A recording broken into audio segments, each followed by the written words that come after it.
Dan. And thank you very much for giving us this opportunity to come on and just to show others exactly how intertwined the OPP and AGCO are and how we do work together through our criminal investigations and regulatory investigations. I'd like to welcome everybody that's joining us from within the province and outside, international, and our friends in the States. If we're just going to start with a brief overview of exactly who the AGCO is and who the OPP are for those of you that aren't familiar with us, and then we'll get into a little bit more of our structure and kind of our investigative responsibilities and how we share information back and forth between the regulatory body and the investigative body of the OPP.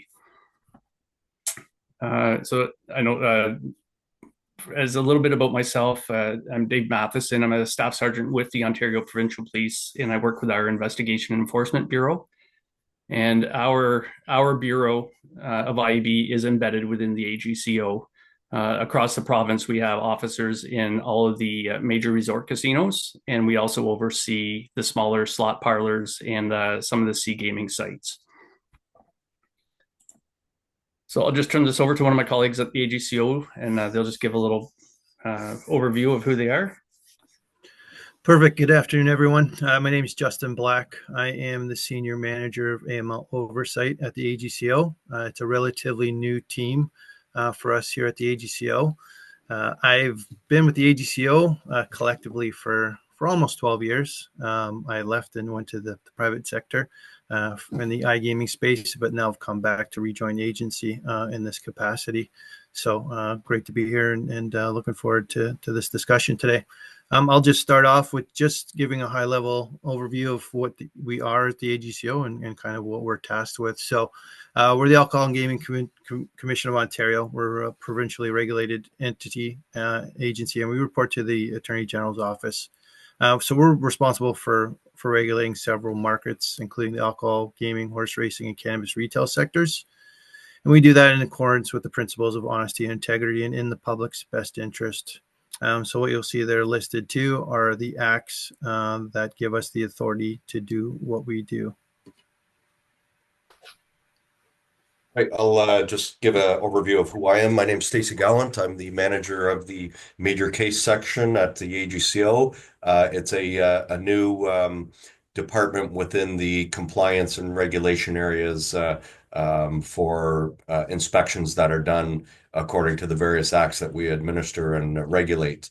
My history is that I come from law enforcement. I spent 31 years with Toronto Police. I was a detective sergeant there in the homicide unit for 15 years and ran our cold case unit in Toronto. And a lot of the cases that I ran and the units that I ran were in conjunction with the major case management legislation that Ontario enacted a number of years ago.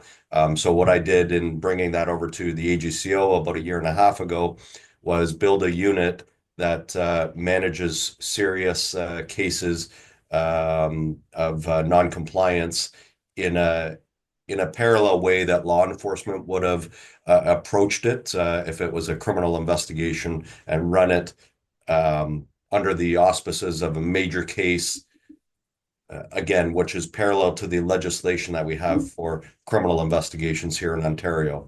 So I basically took what we do on the criminal side of things and bring it over to the regulatory side of things here at the AGCO. And really, it's a set of guiding principles and a way to manage a file. It's not anything about how to investigate or anything like that. It's just more file management control. A second thing that I do that I'll talk about later too, or a little bit, is about our interactions with police agencies across the province and how we're kind of making inroads with the police agencies, various ones in our province. Great, thank you, Stacey. So just for a brief overview of those who may not be familiar with the Ontario Provincial Police, we're one of the largest deployed police services of more than 5,800 uniform members. And within the OPP, as I had mentioned before, is the Investigation and Enforcement Bureau, which is embedded within the Alcohol Gaming Commission. And the main priority of IEB is to ensure the honesty and integrity of the gaming industry in Ontario, that either being the land-based or in our iGaming spaces. And a lot of our investigations result out of suspicious transaction reports, whether it be money laundering, criminal interest rate, different criminal activities that may be happening inside the casinos.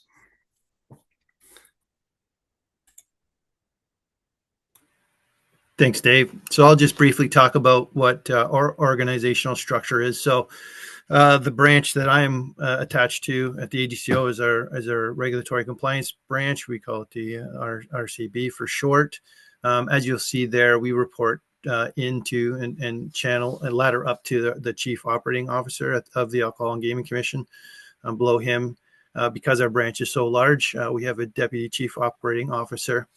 Then from there, the province is split up under two regional directors, and then from under them in our structure, we'll have the dedicated teams. So you'll see there's my team for the AML oversight that's looking at AML holistically across the whole organization and the industries that we regulate.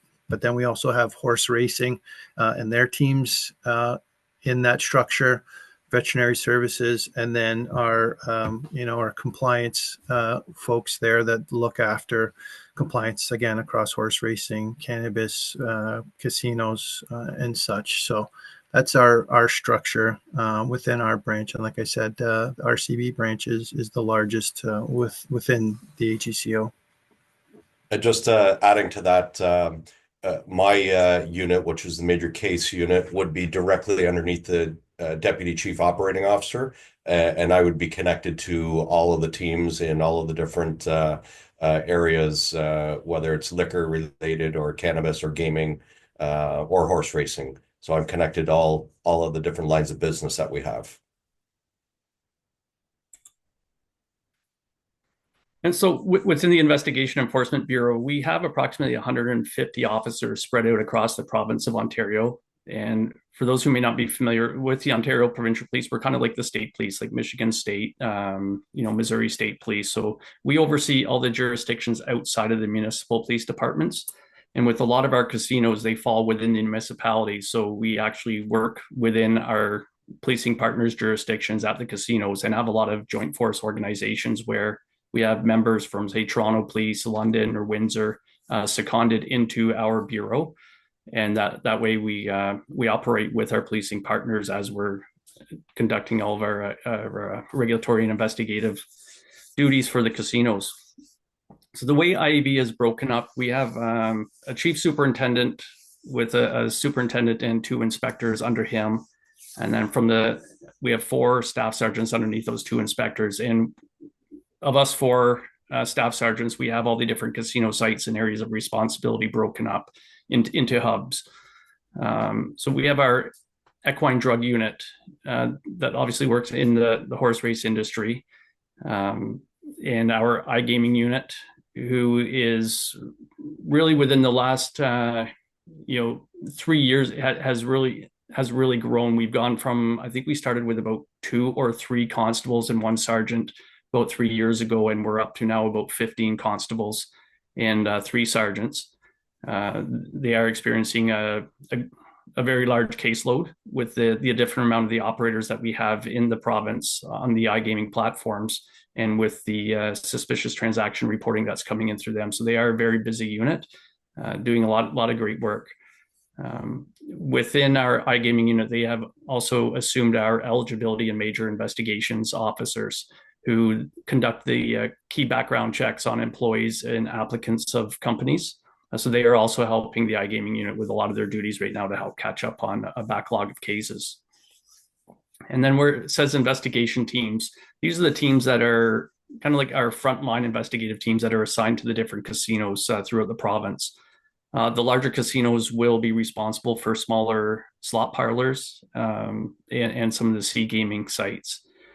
So generally, these investigation teams are operated at a sergeant level with anywhere from 5 to 15 detective constables working out of those locations. We have our intelligence unit, who does a lot of our open source intelligence gathering, confidential informant training, and recruitment. And a lot of our covert and our analytics come out of that intelligence unit. Myself, I'm responsible for the game protection and anti-money laundering unit. And within this unit, we are identifying our major cases, and our unit is one that is investigating the large frauds, the loan sharking investigations, money laundering investigations that come up.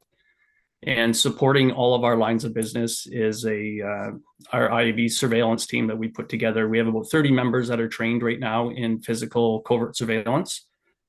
So we are out there, daily, about 3-4 times a week. We're out supporting frontline investigations and game protection, AML unit investigations, gathering evidence in a covert manner. So just for kind of understanding, you can see along the bottom the different levels of calls for service that we've had. We don't have all of our 2024 numbers yet, as they're still being looked at, but you can see we logged over 7,000 investigations in 2023. And I'll get into later with our suspicious transactions and how we're capturing that data and analyzing. We had over 246 money laundering suspicious transaction investigations in 2023, with close to $1 million that's being seized, generally at the cash cage, due to reports coming in from the casino of live STRs. And we also had the cannabis licensing investigations that were completed from 2019 to 2023, being 2,578 different licenses that were issued within the province. And currently, as I had spoke to with the caseload of our iGaming unit, I think they're now sitting over 550 open occurrences that they're looking into. That our iGaming platform operators are doing a fantastic job of reporting to us. So I'll just briefly touch on this. So the AGCO has a different approach when it comes to how it regulates its industry. So we take a risk-based approach. We have standards in Ontario, so different than a command and control way of regulating. So what that allows for is us to be more effective and efficient where needed. So we take a risk-based approach. We're focused on what matters most, what risk, all right, is primarily used to direct our resources and attention. We're outcomes based. We're focused on what rather than how in compliance. And again, this is getting away from that kind of prescriptive conduct and manage approach of regulation. We are more focused on the outcomes, on what's happening, and what operators are doing, as opposed to the kind of A to Z controls. And we're compliance focused. So we'll proactively work with licensees and registrants to ensure regulatory compliance through education and collaboration. And obviously we also have deterrence and other tools in our toolkit to really drive home those outcomes and the compliance that we're looking for from our registrants.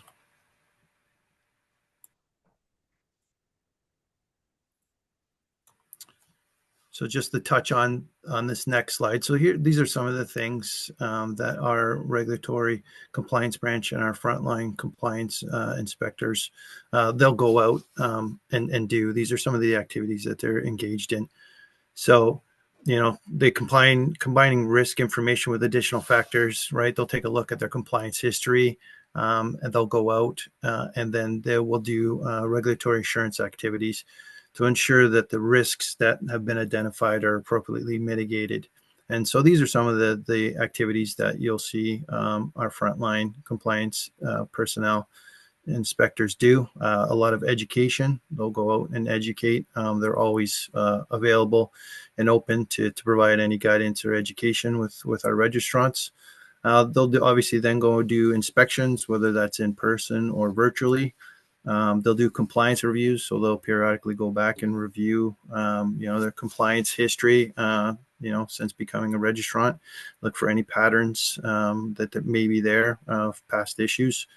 Obviously, two audits. We have an audit function too within the regulatory compliance branch that will go in and do some more in-depth audits based on any findings that may have come through from the frontline compliance inspectors in the execution of their duties. They also do integrated compliance activities, so JFOs and multi-task force operations. So they'll go out with police, bylaw, fire, and they'll do joint compliance activities. We also, obviously, a lot of our industries are very data driven. We'll also utilize data analytics to drive kind of those key areas, look for trends where we can best utilize our time and resources to try to bring people into compliance or to confirm whether they are in compliance or there's potential issues there. We also have mystery shops where we have people engaged to go out and test some of those controls of our frontline registrants out there in the public. And then we'll also have licensees do self-assessments as well to kind of, and that kind of ladders back into, our expectation that, our licensees are operating with honesty and integrity. We'll often engage them in self-assessments where they can, identify any maybe gaps or issues that they may be experiencing. And then we obviously can work with them, through education and further follow-up inspections. I'll pass it just briefly over to Stacy, who can kind of speak more directly to his area of focus then. Yeah, thanks, Justin. So when we talk about inspections being done in person and the integrated compliance activity that we do, typically when the major case office gets involved in a file, it's one that is of a nature that is, as I said, more serious. So, for example, when we have liquor license establishments, and that's where we usually have a lot of the activity where we come in contact with the local police services, is you have a bar, restaurant, banquet hall, anything like that, and some type of criminal activity happens within the establishment during operating hours. For example, a shooting, a stabbing, any firearms offenses, that sort of thing. And what will typically happen is a police report will come into the AGCO about an incident that happened, or we'll find out through the news media or various other ways. And we will then do a parallel inspection in relation to what the findings that the police had there. I just want to give you an example. Recently, we had a bar where there were some concerns about it, that it was operating and there was some criminal activity happening within it. And the police asked the AGCO inspectors, local inspectors, to come along with them when they were doing an inspection, when they wanted to go and do a check of this premise because it was believed to be operating after hours. When the police and the AGCO inspectors went in, they found a number of persons that were in possession of firearms, and the operation, the premise was operating after hours, meaning they were operating, selling alcohol past the time that they were allowed to be open.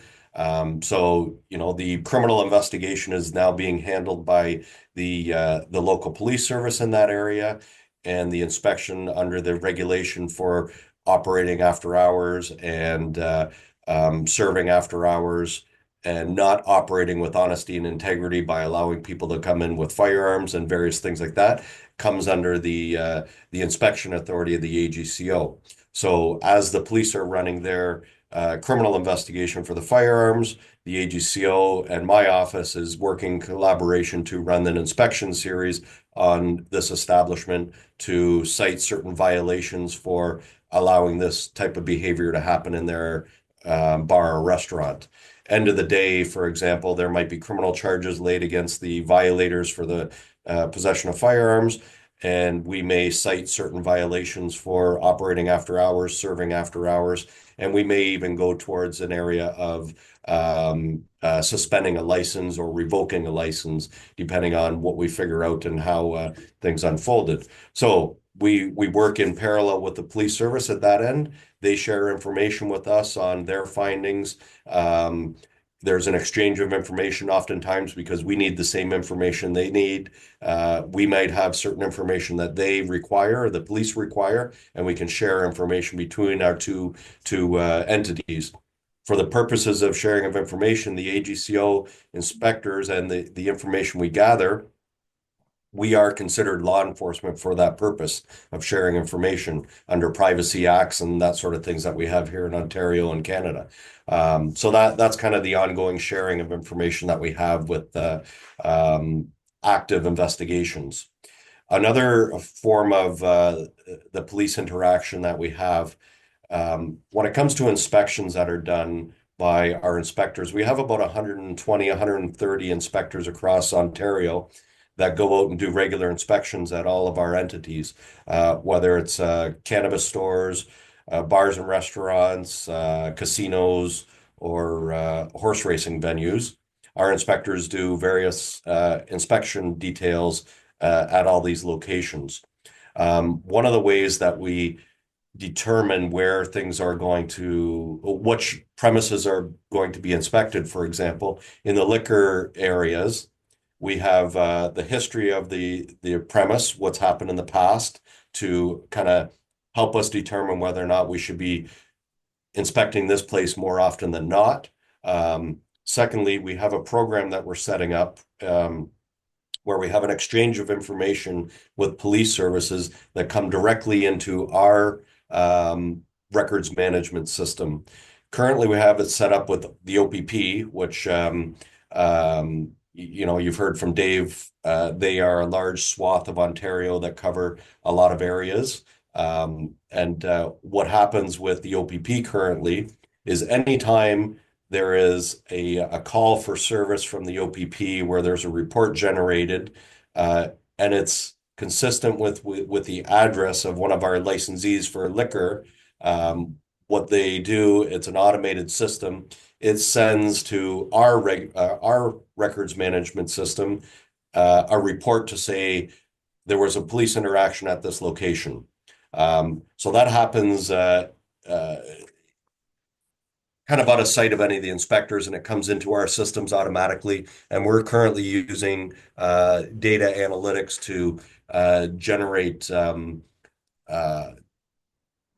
scenarios, basically a scenario-based kind of area to say we know the compliance history, we know the last time inspections were done at all our places, and we know the police reports that come in, and it'll generate a report for the inspectors to say you should go in and inspect this location on a Friday night, a Saturday night, a Sunday night, depending on the timing, and you may the chances of finding an infraction or a violation happening are higher than if they were to randomly walk down the street and just pick a place to go into. So we're using data analytics now to help us be more precise on the locations where we're sending inspectors to do inspections. So getting all these police reports from the police services across Ontario is one of our next focuses, to try and not only have the OPP, but all the other police services. There's about 35 other police services across Ontario that we have to integrate into our RMS system and have them send us that information. So that's kind of one of the areas that we're trying to work towards, more interaction with the police services and get the information that we need from the police services into our system so that we can do a better job at determining where and when we should do inspections. Justin? Yeah, thanks, Stacy. Dave, if you want to go to the next slide, I think we'll probably touch on these next ones here.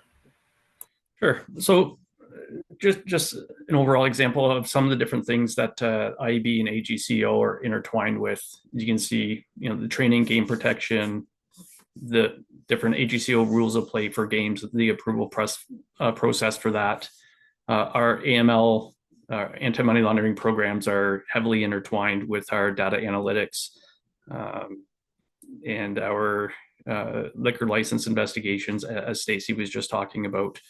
We do quite a few requests for information, which we refer to as RFIs, or AGCO may request further information on a business or on a specific person, and we will go in and we'll look at things on a police operations side to see what information we have that we may be able to share on those different patrons or on corporate entities. We do receive complaints that come in through different portals, one of those being the AGCO complaint portal, and also the ones that come in through the casino's complaint portals.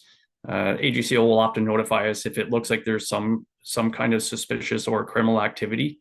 We will also receive the notification, and we'll look into it for the criminal investigation, and we'll conduct those investigations for those complaints cooperatively. And as Stacy was saying, with having the same MCM system in place, when we're sharing the information, it just meshes really well. We know that when we share a document or a document comes to us, it's in the same format. We know what it's for, where it's to be filed, and it's a really good system that AGCO has in place right now to coordinate investigations with us. And then we also have our training program, and with that, the OPP has our game protection and training unit, and it's one of the only accredited casino investigation courses in North America. And what we do is for every new member that comes into IEB, they attend a 2-week course where they're taught rules of play, gameplay, and how to identify advantage or cheat at play offenses.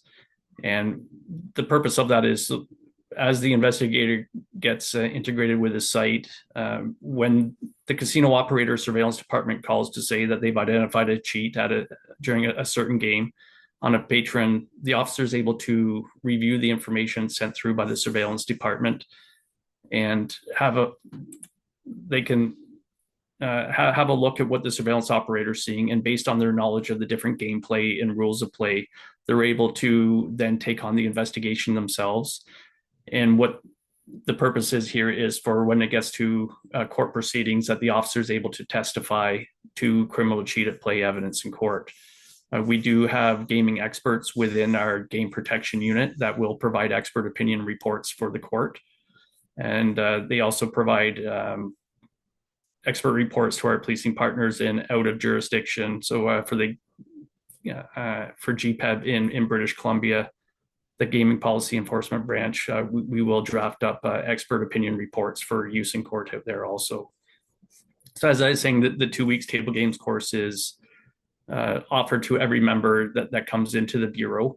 And once every 3 years, there's a 1-week refresher that all members, it's mandatory that everyone attends.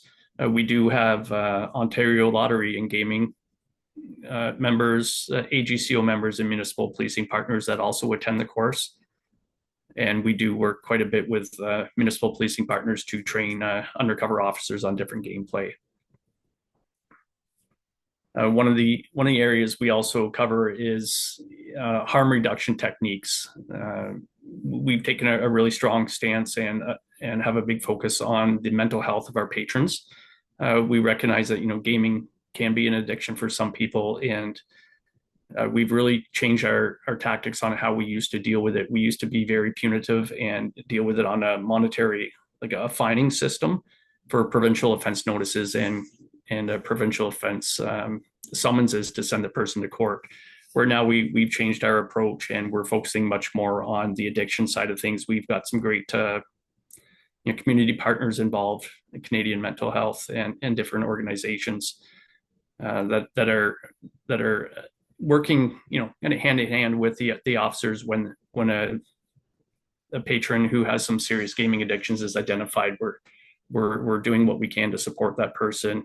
One, remove them from the gaming environment, and two, to try and get them either court ordered or some counseling in the community. We also offer anti-money laundering training and loan sharking training to our officers.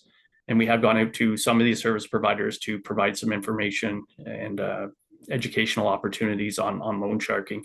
And we do have a plan for this year. I'm hoping to see it roll out early this year. We're going to be going around to the different service providers to try and come up with a a standard format that we can offer the loan sharking or criminal interest rate training and anti-money laundering training to all service providers, so that they can provide it out to their to their employees through different in-house education portals. Another area where we coordinate with AGCO is through mock casino scenarios. And generally, when a new casino location opens within the province, OPP and AGCO members will go out and will test the newly implemented systems that are planning to be operated well on day one of opening. And we're just having a look to make sure that if there's any potential operating issues, that we can identify, and just to verify that systems are functioning correctly and that everything's in compliance with the regulatory framework set out by the AGCO. It's a real world situation where we are out there testing the dealers, we're testing the surveillance systems, we're looking at everything that's going on in the casino to make sure that it's ready to be opened, and that the operator is in adherence to the regulatory standards. One of the areas we also work with the AGCO is on the rules of play or any new equipment that might be coming into casinos. Often when it's a request for new rules of play or an amendment to rules of play, the OPP, AGCO, and some of the service providers will speak and we'll meet, discuss what the rules are, how, if we see any issues that might arise or any concerns. And we'll also look at what's going on in other jurisdictions. If those games or the changes to the rules for those games are already in operation in other jurisdictions, and we'll look to see if there's any issues there that have been identified. And generally, we're able to come to a consensus that the change in rules is suitable for being approved for use in our land-based casinos. But it is an area where we do have to take our time and just make sure that everything's covered. But generally, it's something that we see probably once a month, as it is right now, and we're having a lot of success with the new games coming in or the new rules of play coming in without issue.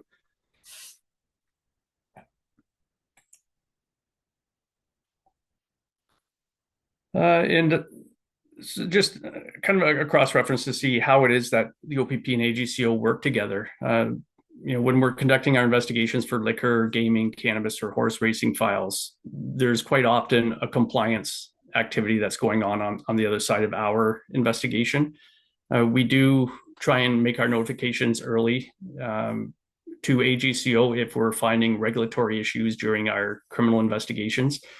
And that way, the AGCO or the OPP, however it's working, when the information is being passed back and forth, we're brought into the know much earlier. And it's much easier to get in at the ground level when we're conducting an investigation, to be sharing if there's a regulatory issue that we're seeing happening while we're conducting our investigation. If we bring AGCO in right away, it's much easier for those investigators to become embedded with our investigation and start their own.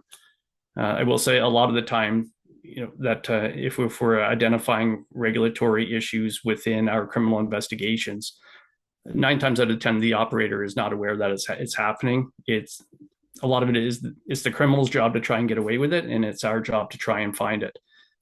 So to bring the stakeholders and the casino operators into this, we quite often will speak with their anti-money laundering departments, and we'll advise, hey, we are looking at this patron. Just notifying you that we do have a concern. Please don't do anything with them. We're conducting a criminal investigation. So there's also a little bit of give and take there, where the service provider will allow us a little bit of leeway to maybe keep a patron in the casino as we're conducting our investigation. So we do have some good sharing there too. So I don't want it to all sound like it's just the OPP and AGCO working against the service provider. A lot of the time, the service provider is assisting us with our investigations also. And everyone can see the screen here. It's just conducting the eligibility reviews, which used to be the request for information or liquor license investigations that we used to do on licensees, where the AGCO follows through with their compliance activities. And Stacy, or or Justin, please feel free to jump in if there's any of these points you wish to discuss at all. Yeah, I would just add, right, obviously, a lot of the education piece falls with us at the AGCO, but I'll just reiterate what Dave had to say, right? Like, I think one of the key things about this relationship with the AGCO and OPP is that a lot of things are happening in tandem in real time. And so obviously, right, it alleviates a lot of possible delays in getting information, right, and access to things. And so, it works out fantastically in that regard. So there's always that open communication and dialogue happening. And obviously, on our side, the AGCO side of things, we will look into the complaints, right, as it says here, public complaints. We'll deal with the police reports and last drink programs and stuff like that. But pretty much everywhere else, there's a direct line between both the AGCO and the OPP, and discussions are happening, right? So they may be looking at something from a criminal perspective, and the AGCO and our frontline inspectors may be looking at things from a compliance perspective, right? And an issue there. And, we're collaborative in that approach. And like I said, that information sharing and happening in real time is a real benefit. Just one other thing, just jump back there for 1 sec.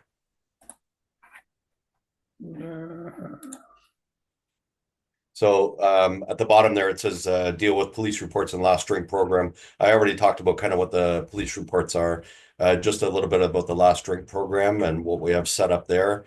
This is a province-wide program where we went a number of years ago to police services across Ontario and basically asked them to notify the AGCO when an impaired driver has been arrested and charged with impaired driving, and when they indicate that their last place of having an alcoholic drink was at a licensed premise, a bar, restaurant, banquet hall. So in turn, what happens is someone's arrested for impaired. They say they were drinking at Jimmy's Bar on Queen Street, and the AGCO gets notified of that. And what we do from that point is we then conduct an inspection on the premise, on the bar that served the person that was charged with impaired driving, to see whether or not there was any violations or any issues, or that the bar overserved the patron, didn't take steps to stop the person from driving, or that sort of thing as well. So it's a cooperation program between the AGCO and police services across Ontario, where they send us that information and we can follow up to deal with the licensed premise that the person may have been drinking at. And it's one of the ways that we help to try to curb impaired driving across the province. Okay. So just as an example, say surveillance notifies the OPP of a male party who appears to be intoxicated on the gaming floor. OPP would attend, conduct a quick investigation to see who that person is. We'll run them on our systems before we get out to the casino floor, just to see, if this person is on any kind of conditions or a wanted party. If it reveals that he was served at the casino bar to the point of intoxication and then refused service, depending on where we are, whether we're in OPP jurisdiction or municipal jurisdiction, officers maybe from another agency might attend.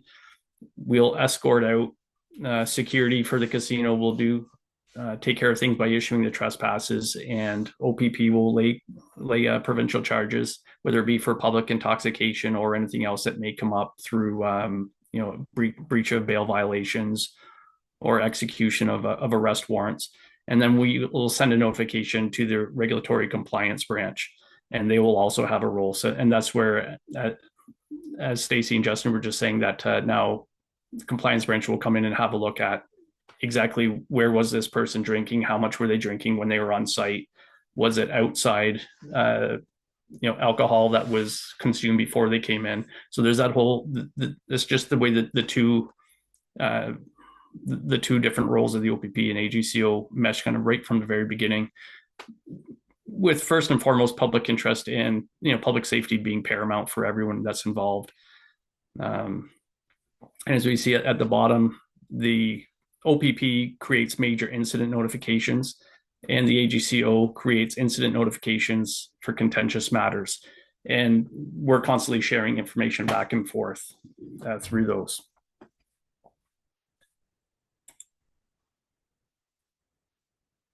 And I'll just let my AGCO colleagues speak to their reporting system there, and I can speak to our MINs. Yeah, I can take this one. Obviously, Dave touched on this in the previous slide, right? Our frontline inspectors, when there's issues, right, and contraventions of our standards or regulations are found, they'll complete their initial reporting and forward that onto their manager. They'll review it for obviously completeness and detail and clarification. And then from there, it's forwarded onto the senior manager. The senior manager then reviews it, and then it's forwarded on to our directors, OPP sergeants, OPP intelligence, and the larger group as obviously an exercise in information sharing, right? So that, again, in that spirit of collaboration, if there's potential criminality or other issues, the OPP needs to get involved in, that they're made aware as quickly and as possible.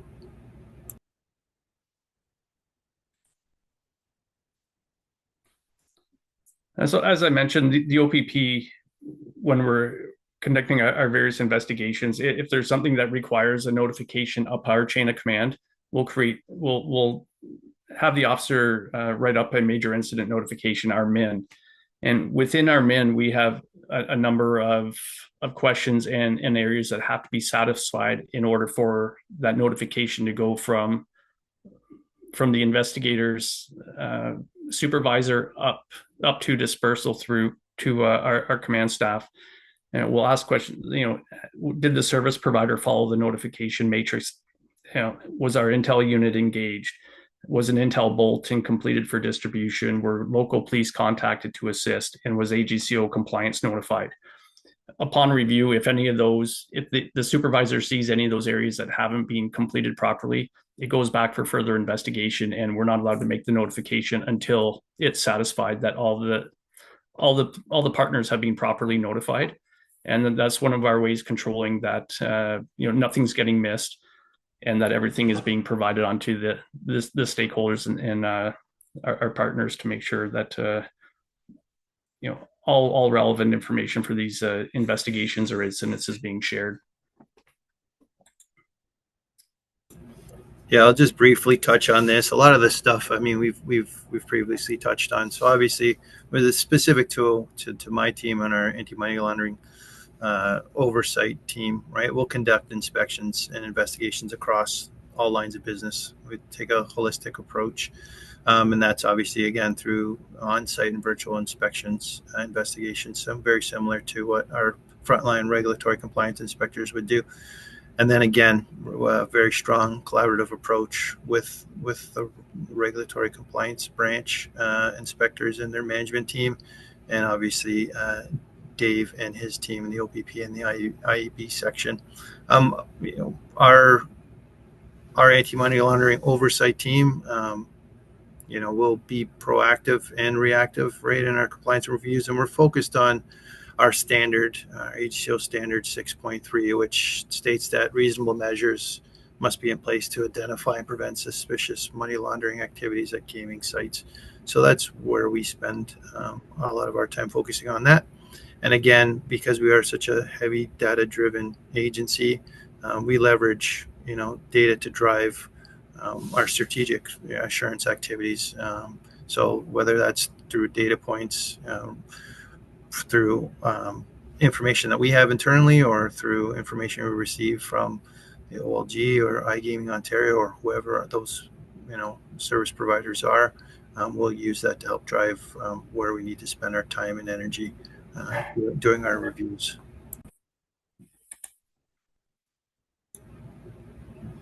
So this one is just our strategy again, right? We obviously want to be, and I touched on it in the very beginning, right? Our focus is to be as effective and efficient as possible. So that obviously feeds into our AML strategy. We want to focus on higher risk areas, right? Right now we're heavily focused on land-based gaming sites. for AML compliance issues. We'll obviously investigate those quickly as possible. We also utilize a dashboard that's created in-house that's bespoke that gives us a bunch of risk-based factors there. Then we'll drive our compliance activities. And then through that, we'll obviously then coordinate with who the operator is, their key personnel, whether it's their compliance team or AML team on that side, provide guidance and education. And then obviously, again, with the education, we'll discuss the issues, kind of what our expectations are. And then, obviously discuss opportunities where maybe they can strengthen their controls. So we really try to take an education first perspective. And then obviously from there, depending on how things go, there's obviously another host of tools in our toolbox. If we don't see that those improvements and our expectations aren't being met. So.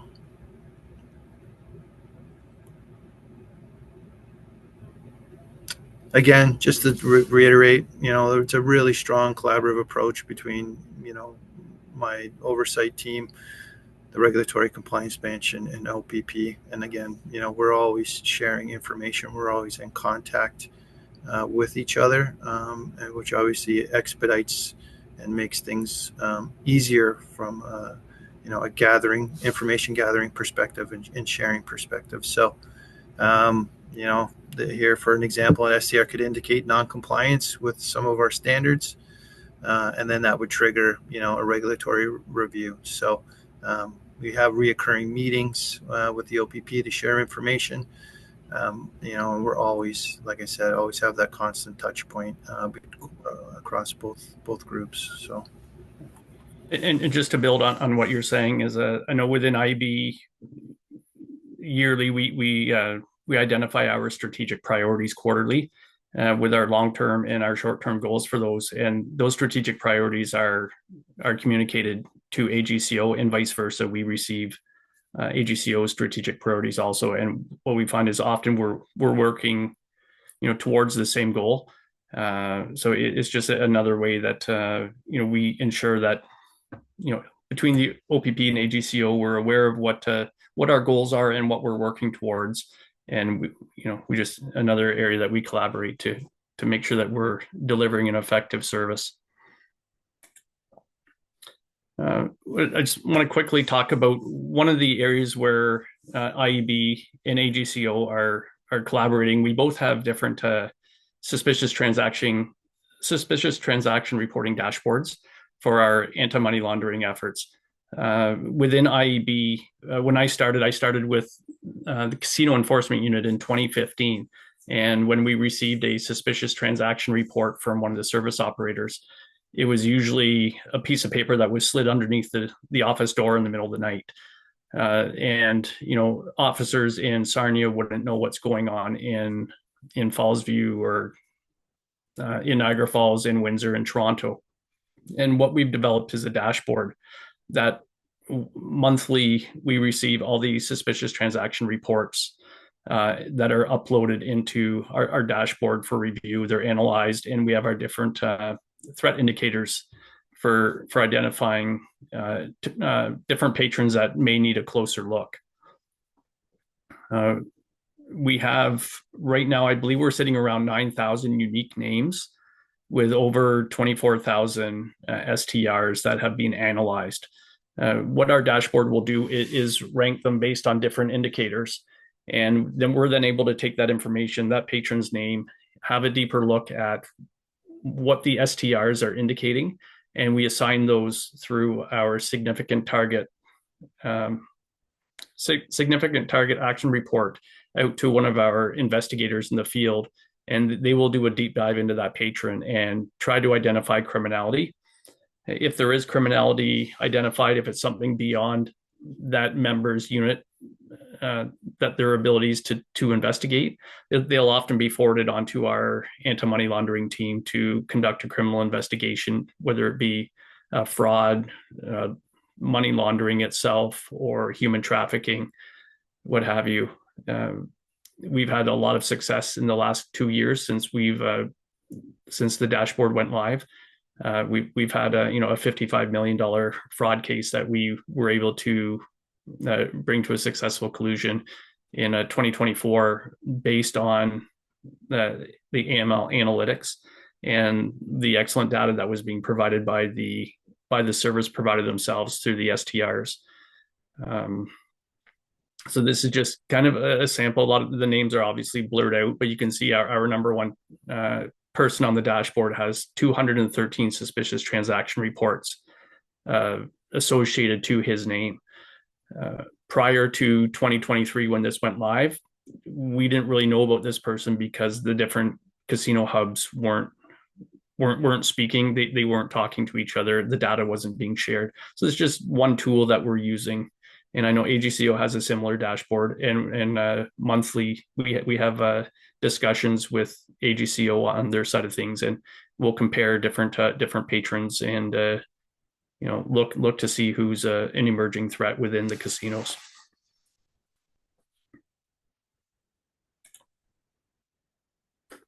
That brings us to any questions that we might have. I know we've almost used up the full hour, but hopefully we can go a little bit over if that's okay, Ian. If there's any questions.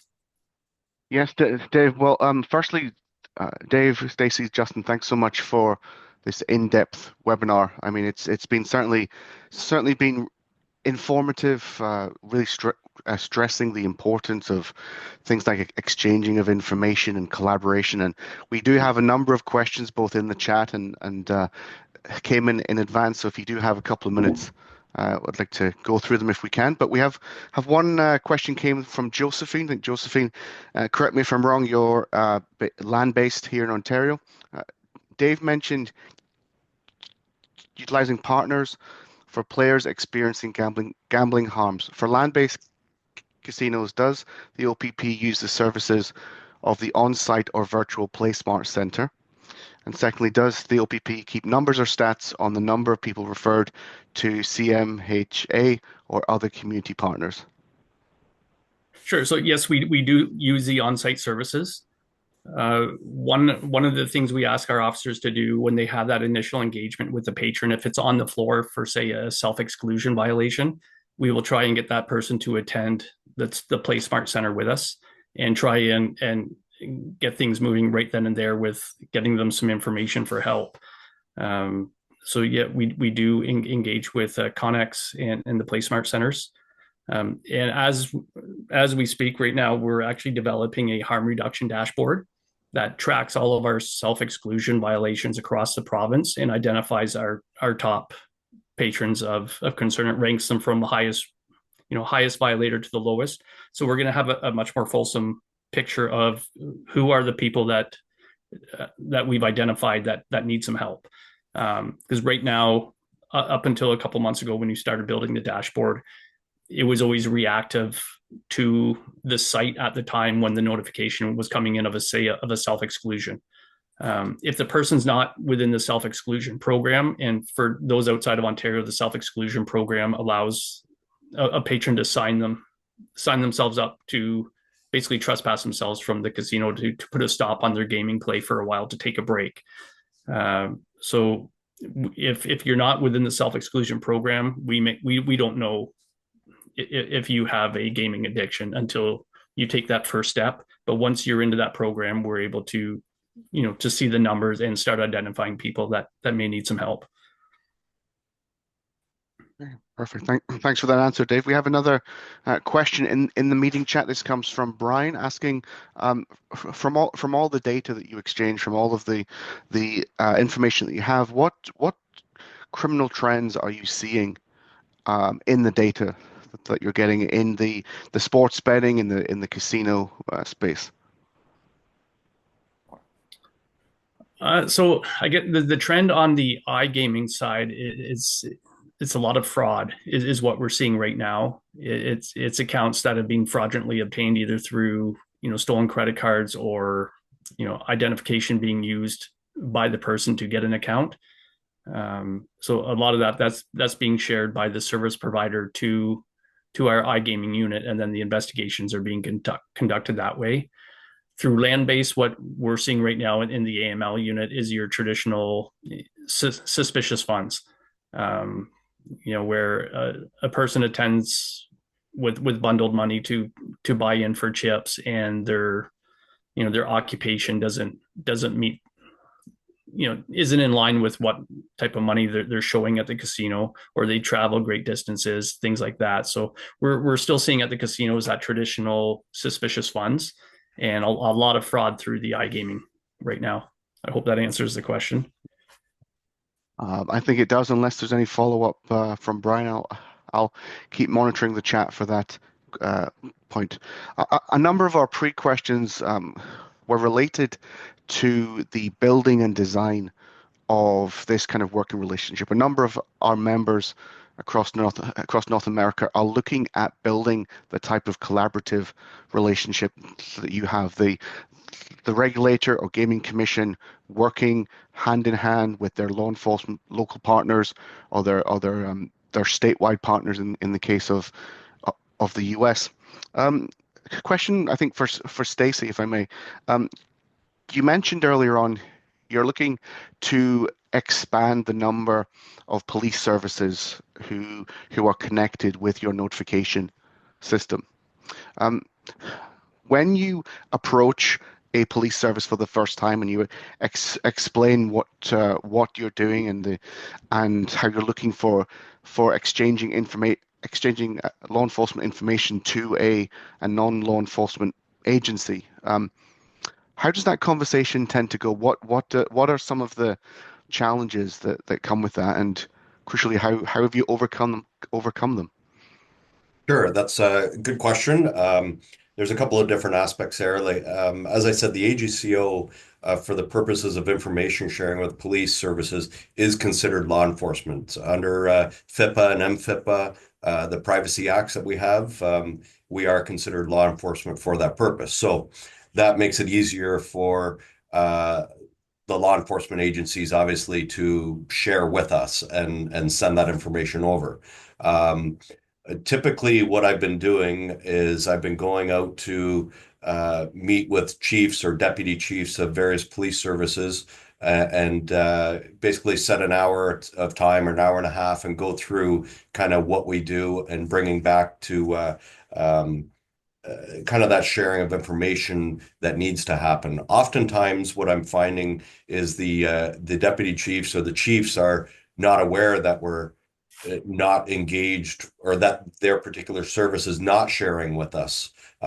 They were typically under the assumption that they already share information with the AGCO, and what the finding is that typically the way things have been done in the past is that individual inspectors across the province have connections with individual police officers at various police services.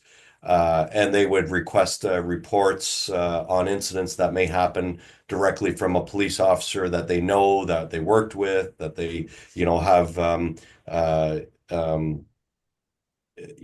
past interactions with. And it was, a sense of they know who they're sharing it with at that point.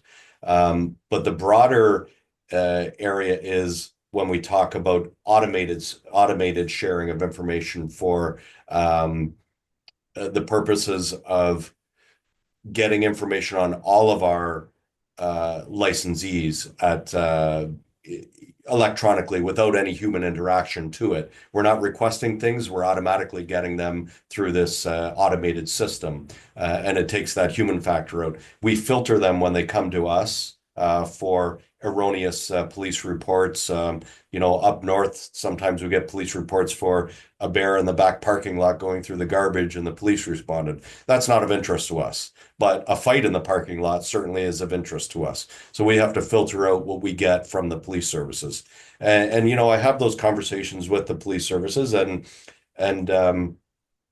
they are typically very open to having that happen, and wanting it to move forward.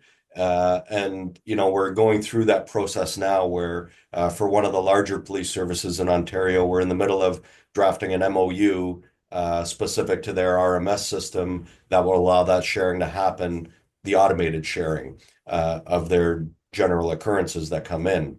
So, once it's a bit of a waterfall effect. Once we get a few of these additional police services on board with the automated sharing, I'm also going through the Ontario Association of Chiefs of Police, and I'm going through the Solgen's office to try and get the buy-in from all of them to encourage the sharing to happen across the board. And I think we're going to see a waterfall effect. Once I get a couple of the bigger services signed on, the rest will just kind of come naturally, and it'll be a lot easier to get them moved in. But the one of the areas that we face a bit of a hurdle internally for that is, currently we have one police service, the OPP, sending us large amounts of data on a regular basis, and we only have two inspectors in our police reports program area right now, and they manage filtering of all of those reports that are coming in. For the OPP, I can tell you that's approximately about 5,000 reports a year just on our liquor related addresses. We want to expand that to other lines of business as well. So liquor, cannabis, liquor retail expansion, all the bars, or sorry, all the convenience stores now that have licenses, lottery terminal licenses. We want to expand that to any incidents that happen to all of those. So we expect a large influx of new information coming in, not only from the OPP, but as we move out to the next police service and additional police services, where we at the AGCO are going to certainly have to increase our capacity for receiving all this information to be able to filter it, make sure it gets through our systems properly, and make sure that we're getting the end result that we want with what we call the data-driven compliance module that this fuels. So, from the police side of things, the more we get, the better. From the internal side of things for the AGCO, we have to make sure that we have the infrastructure in place to handle all that new information coming in. So we have to balance going to each police service and getting the information coming in to us, but we don't want a waterfall of it all coming in all at once where we can't handle it. We got to build up our internal system to be able to handle the influx of information we come in. So we got a bit of a balancing act to do in the future as this stuff starts to roll in. So, I think circle back to your question. I think we have a good posture out there with our connections with the police services now, and the willingness to share information is there. They just want to know the hurdles oftentimes of, is there an issue with privacy? Are you considered law enforcement for the purposes of sharing of information? Once they have that, and once they're, provided with that, the conversation really is, okay, we should be doing this as soon as possible. So I think we're getting there, and it's just a matter of time where we have the whole province with all the police services sharing information with us on a regular basis that way, in an automated fashion.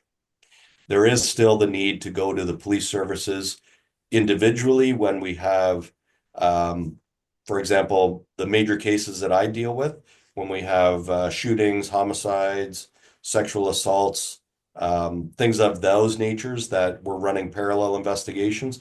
We typically contact directly the police service to speak to the investigating officer, the officer in charge of the file, and have a more close interaction with them about the sharing of information, because there's a lot more sensitive information in those types of files versus a general fight call in the parking lot of a bar or restaurant or that sort of thing happening.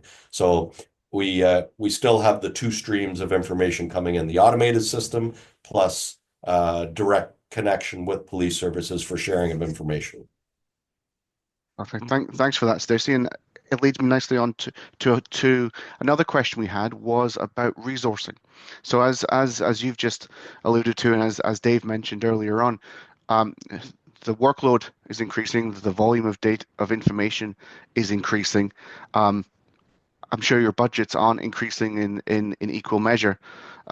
What argument do you make to the senior leadership for additional resources within your organizations? I'm thinking many of our members on this call, and indeed going through our programs in the US, are looking to build out a program like this for the very first time, and are coming up against that almost that brick wall of insufficient funds. Any advice you can give to them? That's for all three. Yeah, I'll start off with I guess just my personal perspective on the OPP side.